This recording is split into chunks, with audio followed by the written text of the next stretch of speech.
A 7-inch reel-to-reel tape, Lynyrd Skynyrd, sold on eBay yesterday for $830. I took a video of it and put it up on YouTube, basically for archive purposes. Now here's a Akai GX-747. I've owned a couple of these in the past. I've always found them to be problematic. I much prefer Teac and Tascam. And I've tested decks over the years. I have several. But these are popular because they look good. They fetch good money. But here's one going for exceptional money. As you can see right here, it's got 41 seconds to go and it's at $3,900.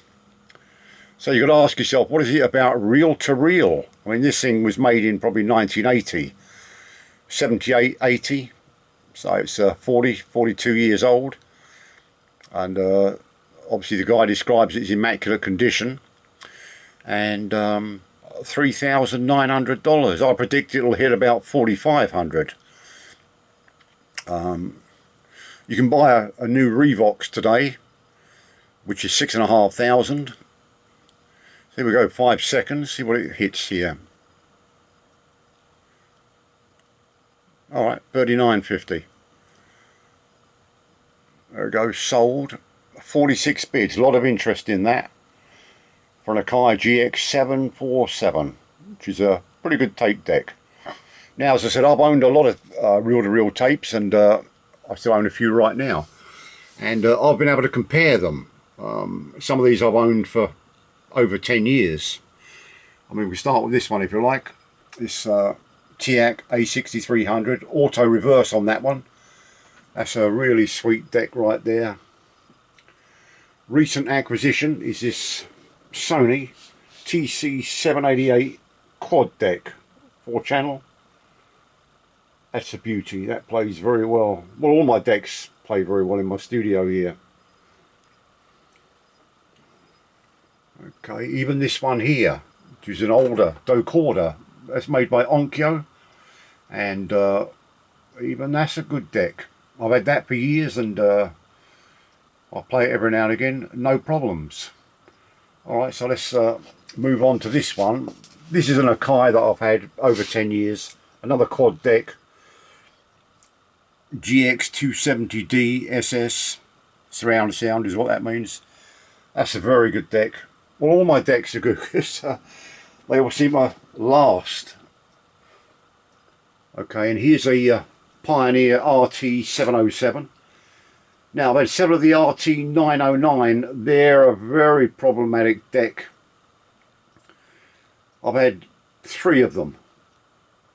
Used them for a while, had one serviced, it didn't last long, sold it. So I keep the decks that work time after time. This is a very good deck. Another quad deck here. Teac A2340. No problems with that. I've owned that for over 10 years. And down here is a Tascam 42B. That's beautiful. High speed, 2-track. All the others you've seen so far have been 4-track. And these are one of my favourite decks. Tascam 32s. These things last forever. Another one right there. Beautiful machinery. Alright, let me swing round here, because here I've got another couple of decks here. Here we go. This is a Pioneer RT-1011L 4-track deck. That's very good. I should stop saying that they're very good. Of course they're good, because they're in here and I play them, not every day, because I've got 12 of them here in my studio. So this is obviously another brilliant deck. I got this off the original owner, Revox B77 Mark II, 2-track, not the high-speed version, but the Tascam 32 is a high-speed being 15. And then over here I've got the Ampex ATR-700. That's not a high-speed, that's 3 3/4 and 7.5 IPS. But that's a fabulous deck.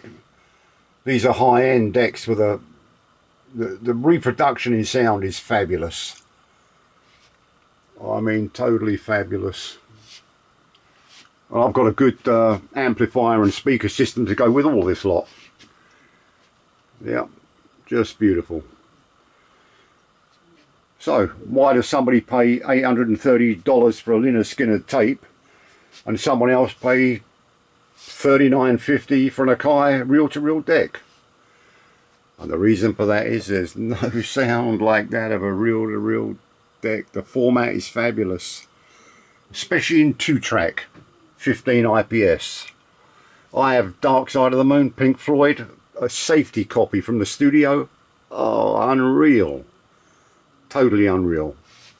So, alright, there's my little chat on reel-to-reel decks.